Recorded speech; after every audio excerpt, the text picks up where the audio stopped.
Sanda, sanda, sanda. Halo teman-teman, selamat sore. Kembali lagi dengan saya Betsy Alimanda. Di sini saya selaku duta waskita dari Dewa Dewi Ramadaya. Dan di sini saya sudah kedatangan satu bintang tamu dan satu teman saya nih. Bintang tamu kali ini luar biasa dan expert banget di bidangnya. Ini kedatangan Pak Dwi Cahyono. Beliau ini dosen ilmu sejarah di Universitas Negeri Malang, betul ya Pak ya? Selain menjadi akademisi, Pak Dwi juga menjadi salah satu dari 7 ahli cagar budaya di Malang yang sudah mendapatkan sertifikasi. Berarti jarang nih, rare item nih kalau kata sekarang. Tapi juga di berita ini Pak Dwi ini juga terkenal sebagai arkeolog ya Pak. Iya. Tukang keluyuran. Suka jalan-jalan berarti Tukang ya. jalan-jalan. Buat teman-teman yang belum tahu arkeolog ini, kalian pernah lihat filmnya Dr. Jones yang suka berkeliling dunia untuk mencari artefak-artefak? Iya. Kurang lebih pekerjaan Pak Dwi ini seperti itu. Ya, kalau itu Indiana Jones, kalau saya Indriana Jones. Iya. Boleh. Nah, ini kebetulan nih Pak, kita langsung aja ya. Bapak kan dari Malang dan saya sama Ale nih kemarin berkesempatan untuk ke Malang juga. Tepatnya tapi ke salah satu daerah yang mungkin teman-teman seumuran kita tuh masih jarang ke situ. Itu kita ke daerah Kabupaten Malang, tepatnya di Kecamatan Ngajum, Desa Balesari. Ya, di Desa Balesari ini orang-orang lebih kenal dengan nama Gunung Kawi gitu. Atau sebenarnya Balesari ini salah satu desa yang posisinya itu di bawah Gunung Kawi gitu ya. Ya. Nah, di situ kita nemuin banyak banget fakta menarik yang bahkan menurut saya sendiri itu belum banyak dieksplor sama orang. Ya. Ada sumber-sumber, terus pemandangannya di situ juga menarik gitu kan. Terus ada beberapa tanaman-tanaman dan makanan khas di sana dan juga tapi yang paling terkenal sih sebenarnya orang-orang kalau dengan Gunung Kawi itu pasti arahnya ke pesugihan. Nah, itu yang kita pengen tahu nih Pak, kok bisa sih Gunung Kawi itu dianggap seperti itu? Ini secara mungkin Bapak kan ahlinya dalam sejarah ya. Nah, itu secara historis tuh gimana sih terbentuknya Gunung Kawi itu, terjadinya Gunung Kawi, namanya dari mana? Kok sampai asal usulnya nih tiba-tiba jadi berhubungan dengan apa tadi namanya? Pesugihan. Ya. Baik. Saya mulai dari nama dulu ya, supaya kenal nama gitu. Karena tak kenal maka tak sayang. Kita berangkat dari nama dulu. Baik, jadi di antara sejumlah gunung yang ada di Malang itu boleh dikatakan sebagai kawasan yang berada di lingkung gunung, seperti Bandung. Bandung kan gitu ya, karena itu ada Bandung di lingkung gunung. Malang itu juga itu ya, ini Malang di lingkung gunung. Nah, di antara beberapa gunung yang ada di Malang, tepatnya adalah gunung yang ada di sisi barat selatan ya, barat selatan Malang itu ada satu gunung yang disebut dengan Gunung Kawi ya, Gunung Kawi. Nah, gunung ini membentangnya ini lebih ke arah, jadi garis porosnya itu lebih ke arah selatan utara gitu ya, selatan utara. Paling tidak gunung ini membentang mulai dari Batu yang berada di lereng utara Kawi sampai selatan ini di sebelah barat dari Kepanjen. Misalnya Talangagung, kemudian Keromengan, terus Ngajum dan sebagainya, sampai bentangannya ke bawah itu sampai daerah Blitar ya. Dan jadi ini membentang panjang ya, paling tidak ada kurang lebih 25 sampai 30 kilo bentangan utara selatannya. Nah, kalau ya kita mendengar gunung yang bernama Kawi, kita juga ingat ada gunung juga di luar Jawa, di tetangganya Jawa, di timurnya Jawa yang juga bernama Kawi, Gunung Kawi di Bali. Salah satu yang sangat terkenal dari Gunung Kawi itu yang di Bali itu adalah Candi Tebing, ya. Candi Tebing Gunung Kawi. Ini tempat pendarmaan dari anak Wungsu, adiknya Erlangga. Nah ini, baik. Kembali pada nama ya. Jadi masyarakat menyebut gunung ini dengan Gunung Kawi, walaupun ada juga sebutan yang berdasarkan penampakan fisiknya, yaitu Gunung Putri Tidur, gitu ya. Gunung Putri Tidur, gitu ya. Gunung Putri Tidur. Ini bentuknya kalau dilihat dari arah timur dari arah Malang itu seperti perempuan yang sedang tidur terlentang, ya, dengan kepala di selatan, kakinya di sebelah utara, gitu. Nah, dari itu muncul sebutan Gunung Putri Tidur. Tinggal buatkan legendanya saja gitu supaya seperti. Tapi emang Bukit bentuknya Norek. emang lebih besar di selatan dan lebih kecil di Ya, utara. Makan ya. seperti Putri Tidur. Ya. Ya memang utara itu juga nanti ada bukit yang menjadi anak dari Gunung Kawi ini, yaitu Panderman yang di Batu. Oh, iya, itu Panderman. anaknya, ya anaknya Gunung Kawi. Nah, baik. Yang menjadi pertanyaan kita, mengapa gunung itu disebut dengan Gunung Kawi? Lalu apa arti kata Kawi? Gitu ya. Karena nama ini sudah disebut-sebut paling tidak di dalam sumber data teks pada abad ke-15. Jadi nama Kawi itu nama kuno. Kalau istilah ini adalah istilah yang arkhais, istilah yang ancient, yang istilah lama. Nah, dalam kamus bahasa Jawa Kuna misalnya atau Jawa Tengahan, kata Kawi dikenal. Bahkan kata Kawi ini sebenarnya merupakan istilah serapan dari bahasa Sanskerta, gitu ya. Yang dalam bahasa Sanskerta, Kawi itu artinya adalah puisi, ya. Jadi karya sastra yang memiliki prosadi, jadi berbentuk puisi yang beda dengan prosa, ya, ini puisi. Nah, oleh karena itu karya sastra yang berbentuk puisi dan puisinya itu bisa dinyanyikan itu memiliki sebutan kakawin. Ya, kakawin. Kakawin itu bukan mau ingin kawin, ya. Kakawin itu dari kakawian, gitu. Misalnya contoh susastra yang berbentuk kakawin itu Nagara Kertagama. Susastra, kakawin, Nagara Kertagama. Jadi Nagara Kertagama itu bentuknya puisi dan puisinya itu bisa dilakukan, gitu ya. Bisa dinyanyikan karena ada guru lagunya, gitu ya. Apa ada kesamaan dengan karawit? Beda. Kalau karawitan itu kan lebih musikanya. Ini sebenarnya lebih ke tembang. Lebih tembang. Jadi seperti yang lain itu ada kidung, ada macapat dan sebagainya, itu ya. Jadi ini puisi tapi bisa dinyanyikan. Nah, dalam kaitan ini, jika benar bahwa kata Kawi ini berhubungan dengan susastra, maka ada kemungkinan gunung itu disebut dengan Gunung Kawi karena berkenaan dengan aspek kesusastraan. Satu tafsir, satu pendapat dalam kaitan dengan kesusastraan, boleh jadi Gunung Kawi ini merupakan satu tempat di mana terdapat adanya tempat-tempat para Rakawi. Jadi sebutan untuk sastrawan itu Rakawi. Ya, Rakawi. Ya, Rakawi itu adalah sebutan untuk sastrawan. Misalnya Prapanca, Rakawi Prapanca. Misalnya yang Putanagung itu ya Rakawi, Putanagung dan seterusnya. Nah, jadi ini memberikan gambaran kepada kita pada masa lalu ada tempat-tempat pembelajaran. Kalau istilah kuno tempat pembelajaran itu disebut dengan mandala. Lengkapnya Mandala Kadewa Guruan. Ada kata guruan, peguruan. Perguruan. Nah, dari perguruan. Nah, jadi memang dahulu tempat-tempat pembelajaran itu memang cenderung memilih tempat yang terpisah dari dunia ramai, yang tenang, yang berhawa sejuk dan sebagainya. Karena itu ini memberikan gambaran kepada kita bahwa di area Kawi itu pada masa lalu, ya, pada masa Hindu-Buddha, itu menjadi area yang banyak apa yang saya sebut sebagai tempat-tempat ajar, tempat-tempat orang belajar. Salah satu di antaranya yang contoh ya tempat ajar yang ada di Kawi itu adalah apa yang disebut dengan Kasturi Genting. Kasturi itu mandala, tempat pembelajaran. Kasturi tapi ada tambahan genting. Genting masih kita dapati sekarang masuk wilayah Kota Malang bagian barat. Itu satu dusun dari desa Merjosari gitu. Nah, ini adalah cabang dari mandala yang pusatnya di Turian, di Turen. Nah, itu namanya Kasturi Genting. Nah, ini tempat pembelajaran.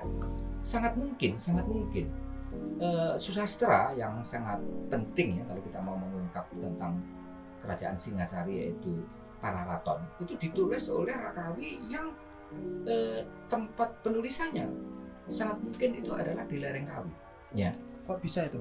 Begini. Dalam proses dalam bagian akhir dari Pararaton itu disebut-sebut bahwa Pararaton itu telah sinurat. Telah sinurat itu telah selesai disurat, ditulis. Nah, kapan? Di mana itu selesai ditulis? Itu di tempat yang bernama satu tempat yang bernama Sila Penek. Sila Penek. Sila itu memberikan gambaran kepada kita adanya satu tempat yang berbatu. Selo.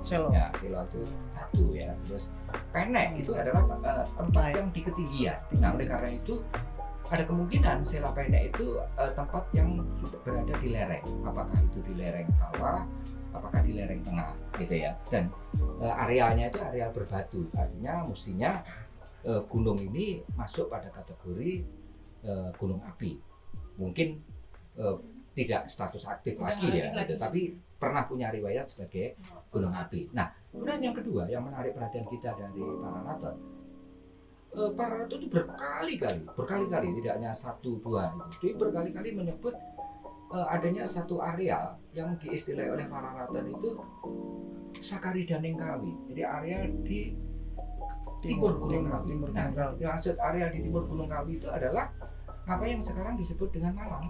Ya, kota Malang atau sebagian kota Kabupaten Malang itu disebut dengan Sakaridanengkawi. Nah, jadi tergambar kepada kita bahwa seolah-olah penulis ini dia berada di satu tempat yang tinggi di lereng Kawi dan kemudian dia melihat ke arah timur. Nah, area yang dilihat di arah timur itulah yang disebut dengan Sakaridanengkawi itu yang sekarang menjadi wilayah Malang. Nah, ada juga prasasti yang juga menyebut serupa.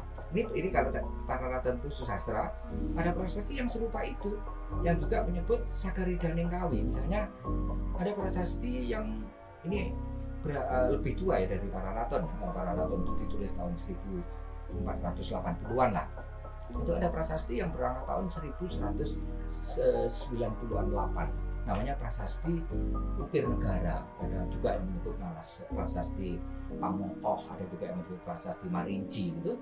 Di dalamnya juga menyebut bahwa Sakaridanengkawi, nah itu Kawi juga bisa disebut di situ di prasasti Pamoto itu. Sakaridanengkawi itu ada satu desa yang bernama Desa Malang. Nah, tempat di mana banyak binatang buruannya. Gitu. Jadi Malang yang sekarang menjadi nama kota, nama kabupaten, dulu pernah jadi nama Karisidenan dulu ya, Karisidenan Malang. Itu sebenarnya berangkat dari desa kecil yang berada di tepi hutan. Nampaknya lokasi desa Malang yang di tepi hutan itu yang sekarang di daerah Malang Kota Lama gitu ya. Karena itu ada Malang tapi ada Kota Lama, ada tambah lamanya gitu. Nah itu Sakaridanengkawi. Nah, jadi ada kemungkinan salah satu susastra produk ya ini ya, susastra produk Gunung Kawi. Jadi percetakannya itu di Gunung Kawi waktu ini. Ini kan tulis ya, tidak dicetak ya. Jadi tergambar bahwa susastra itu ada kemungkinan merupakan susastra produk Gunung Kawi. Ya.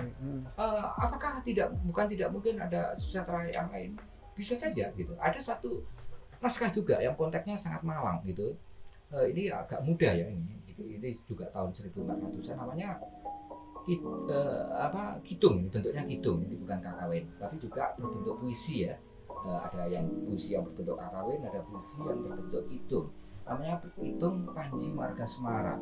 Nah, ada kemungkinan Kidung Panji Margasemara ini juga ditulis oleh sastrawan yang tempat keberadaannya itu di lereng Gunung Kawi. Jadi dulu kalau orang belajar di satu tempat pembelajaran itu bukan semata-mata belajar tentang kerohanian, tapi kesenian itu juga diajarkan di tempat pembelajaran semacam itu.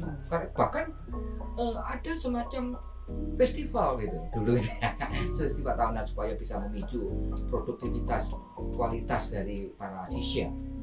Murid itu dulu sebutannya sisya. Sisya itu jadi siswa itu ya. Nah, gitu ya.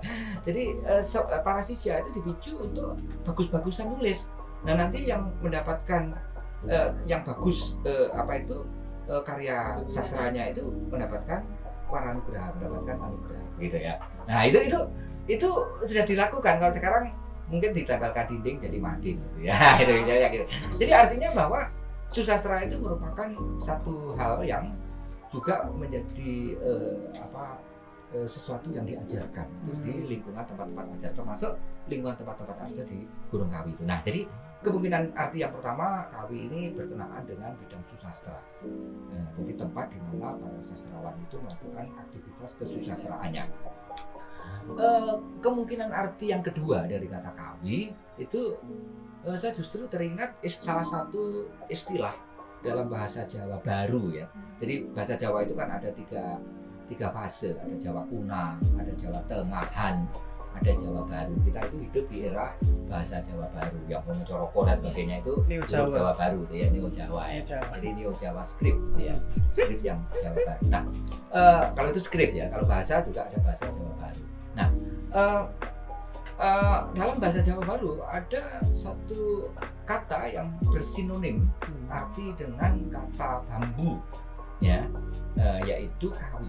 Ya, kawi itu adalah istilah yang bersinonim arti dengan bambu, pring, ya itu misalnya ya, deling. Nah ini, nah salah satunya adalah kawi atau bentuk yang lebih halus itu adalah kawis. Nah, jadi jika kata kawi ini berkenaan dengan unsur tanaman, maka sebutan gunung itu disebut kawi boleh jadi karena tempat ini adalah habitat ya, dari bambu ya. Jadi ada tanaman yang endemik di situ, juga ada tanaman yang dominan ya, yaitu bambu gitu. Dan Malang memang daerah yang sangat punya potensi bambu kuat gitu ya. Terutama dua macam bambu yang kuat di Malang itu, dan bambu jenis gede-gede gitu ya. Bambu petung, bambu gulung gitu ya, pring gulung, pring petung gitu ya. Petung banyak, karena itu ada banyak tempat di Malang yang memiliki unsur sebutan petung sewu misalnya gitu ya, petung gulung gitu. Nanti ada di desa namanya tunggul gulung. Nah gitu.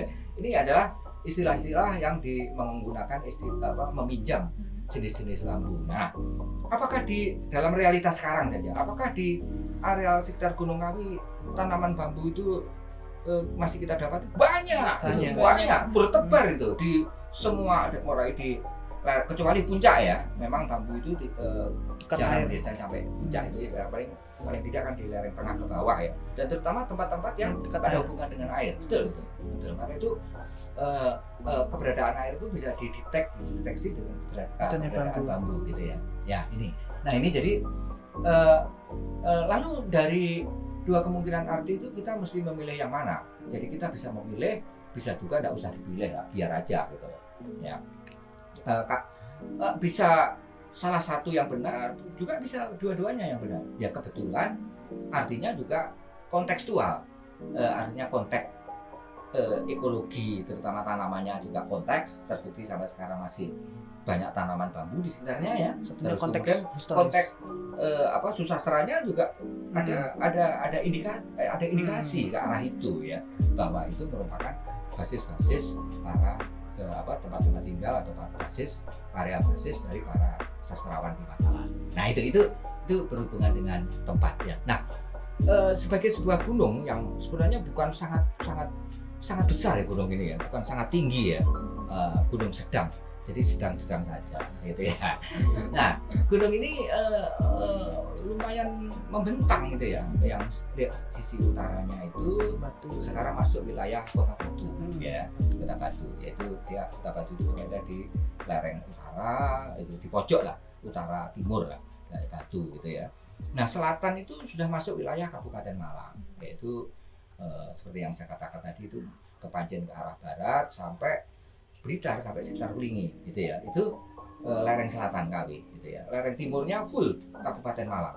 Nah, lereng barat itu full Kabupaten Blitar. Karena itu Gunung Kawi itu ya kita bisa menyebut sebagai gunung yang lintas daerah. Ini paling tidak ada 3 daerah yang menjadi pemangku Gunung Kawi, yaitu Kota Batu, Kabupaten Malang, dan Kabupaten Blitar gitu ya, gitu.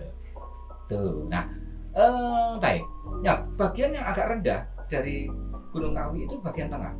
Karena itu penyeberangan dari timur Kawi ke barat Kawi itu biasanya lewat celah tengah ini. Ya. Turun dulu berarti. Nah, jadi dari biasanya itu bisa ditempuh lewat sekitar daerah Wagir atau pakai saji naik gitu. Itu naik sampai puncak turun ke barat itu sampai area perkebunan. Dan ini juga tempat yang sangat bersejarah, yaitu namanya Sirah Kencong gitu ya. itu juga situs ya. Dan tadi saya sebut ada prasasti yang berangkat tahun 1198 itu, prasasti itu ditemukannya di Sirah Kencong, di sekitar Sirah Kencong, namanya di satu dusun namanya Ukir Negara, karena itu sebutannya prasasti Ukir Negara. Ini bukan berarti bahwa prasasti dulu berada di Ukir Negara, enggak. Prasasti itu asalnya, kalau kita lihat konteks isinya ya, daerah-daerah yang disebut itu, prasasti itu dari timur Gunung Kawi, lalu dibawa ke barat. Jadi itu sudah movable, sudah berpindah, mengalami taponomi atau mengalami relokasi gitu ya, relokasi. Dan nampaknya yang membawa itu naiknya dari situ, dari Wagir, dari sumber sekarang namanya sumber Soko itu, terus naik terus nanti sampai puncak, turun gitu pas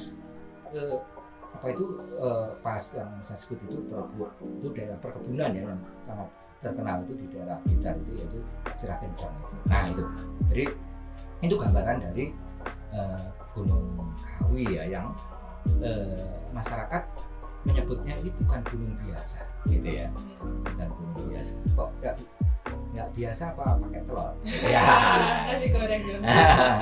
Itu apakah Gunung Kawi itu sudah menjadi spesial dan menjadi tempat perguruan, apa sebelumnya itu sudah menjadi tempat yang khusus sebelum adanya perguruan itu? Jadi kalau kita lihat berkaitan dengan kehidupan manusia ya.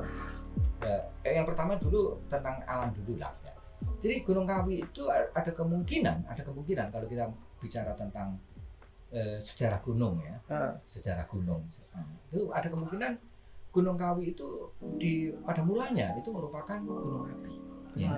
Jadi merupakan vulkan, ya. Merupakan gunung api yang sempat gunung api aktif, ya, sehingga mengapa puncaknya tidak terlalu tinggi gitu ya, bagian tengah itu ada yang agak cekung gitu, karena kebudayannya dulu di situ, dan lahar itu cenderung muntahnya itu ke arah timur, karena itu di sungai-sungai yang mengalir menuju ke lereng timur itu berbatu-batu kali, berbatu andesit. Ini menjadi petunjuk kepada kita bahwa Gunung Kawi itu adalah gunung api aktif yang kemudian berubah status ya, dan sekarang statusnya menjadi gunung api yang mati gitu ya, mati, dan moga tidak hidup lagi ya gitu ya. Nah itu, jadi itu tentang status gunungnya ya. Terus kemudian yang kedua, bila mana ada jejak kehidupan manusia di lereng Kawi ya, kita menemukan adanya jejak-jejak yang berasal dari zaman prasejarah di Kawi. Misalnya salah satu jejak prasejarah di Kawi itu adalah apa yang disebut dengan kapak Neolitik. Itu dari tradisi bercocok itu tanam. Jenis kapaknya kapak batu, kapak batu biasa. Kapak batu gitu. Jadi kapak batu tapi sudah permukaannya sudah halus ya, sudah mengalami proses fasial ya, bukan fasial wajah ya. Sudah diumpam itu di berbagai sisi itu ya. Nah itu jadi itu disebut dengan kapak Neolitik. Itu dari zaman prasejarah. Kita juga di Kawi banyak menjumpai adanya jejak-jejak megalitik gitu ya. Itu lebih lama lagi berarti. Dari masa yang agak prasejarah tapi agak lebih muda gitu ya. Masa-masa akhir prasejarah lah. Gitu ya. Atau nah itu kita juga dapati. Nah ini menjadi tunjukkan kita bahwa ada indikasi bahwa Gunung Kawi itu sudah menjadi area hunian, terutama lereng tengah. Jadi kalau kita lihat perkembangan peradaban manusia itu bukan dari bawah naik ke atas, tapi dari atas turun gitu ya. Karena itu jejak-jejak tua itu ada di atas. Nah, kehidupan di Kawi itu kemudian berlanjut terus. Jadi setelah zaman prasejarah memasuki zaman sejarah, masa hidup Buddha, kemudian terus pemukiman makin ramai gitu ya, makin ramai. Nah, bahkan ada areal di lereng bawah Kawi yang kemudian menjadi pusat kerajaan, yaitu kerajaan Kanjuruhan gitu, yang berada di lereng sebelah lereng bawah ya, lereng bawah sisi timur dari Gunung Kawi. Jadi kemudian juga selain itu sampai di masa-masa yang lebih berikutnya lagi, di masa hidup Buddha, kita makin banyak lagi menjumpai adanya tinggalan-tinggalan yang berasal dari masa hidup Buddha di penjuru Kawi, di lereng timur. Itu kita dapati banyak ya, mulai dari Batu, kemudian Kabupaten Malang, terus sampai yang di selatan, yang di apa itu di daerah Sumber Pucungan sampai Karangkates dan seterusnya. Nanti lereng barat juga kita dapati sejumlah situs lagi ya, yang di konteksnya konteks Kawi, misalnya tadi saya sebut situs Sirah Kencong itu situs Kawi. Nanti ada situs Rambut Monte itu juga Kawi. Masih banyak. Jadi artinya bahwa Gunung Kawi itu dipilih sebagai tempat, dipertimbangkan untuk dipilih sebagai tempat untuk menempatkan bangunan suci.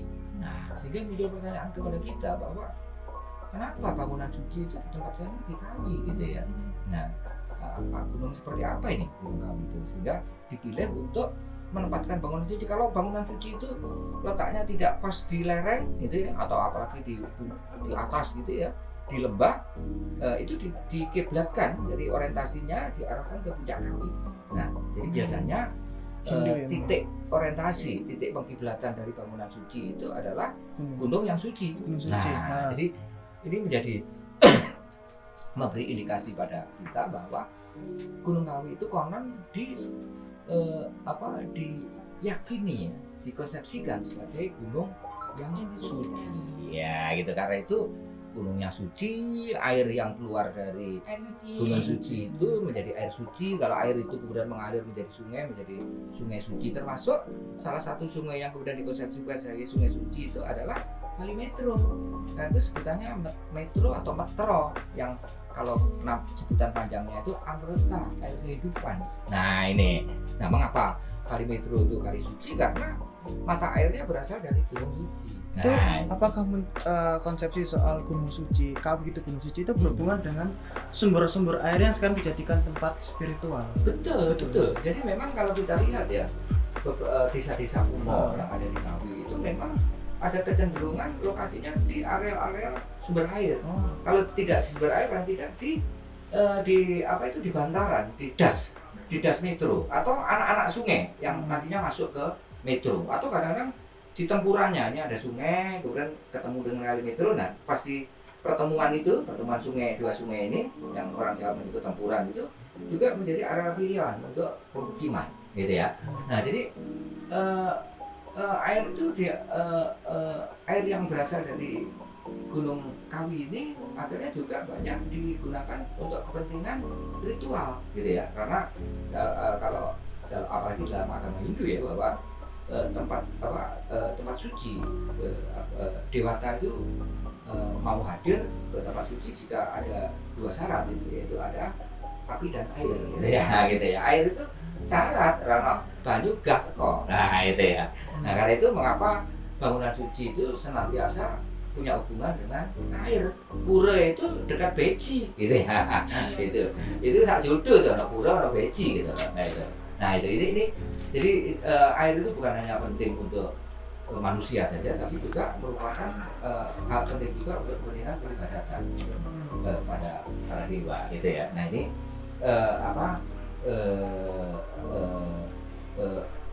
petunjuk, gitu ya. Oleh karena itu wajar ya jika kita mendapati bangunan-bangunan suci ya, bangunan-bangunan yang disakralkan tidak hanya dari masa hidup Buddha. Nanti kita juga mendapati adanya satu jejak yang disakralkan ya, tapi dari masa yang lebih muda, tahun 1800-an ya, gitu. Yaitu adanya satu tempat yang tadi juga disebut itu, tempat di mana orang datang untuk ngalap berkah, mencari berkah, tempat orang nyadran, saderanan, yaitu saderanan di Gunung Kawi bagian selatan, yaitu di tempat pemakaman di pusara dari seorang tokoh ya, tokoh rohani gitu, yang kemudian sangat kenal dengan sebutan yang Jugo atau Imam Sudiono. Nah ini menjadi petunjuk kepada kita bahwa pensakralan, pensucian Kawi ini akhirnya lintas masa hidup Buddha, masa perkembangan Islam pun juga akhirnya tetap disakralkan. Nah sampai sekarang gitu. Orang kalau ke tempat kesariannya yang Jugo itu juga pulang bawa air dan seterusnya. Oke, sebentar Pak Dwi, mumpung sebelum sampai jauh kita tanya siapa dan tempat-tempatnya seperti apa, teman-teman masih juga udah penasaran, kita lanjutin setelah yang satu ini. Iya.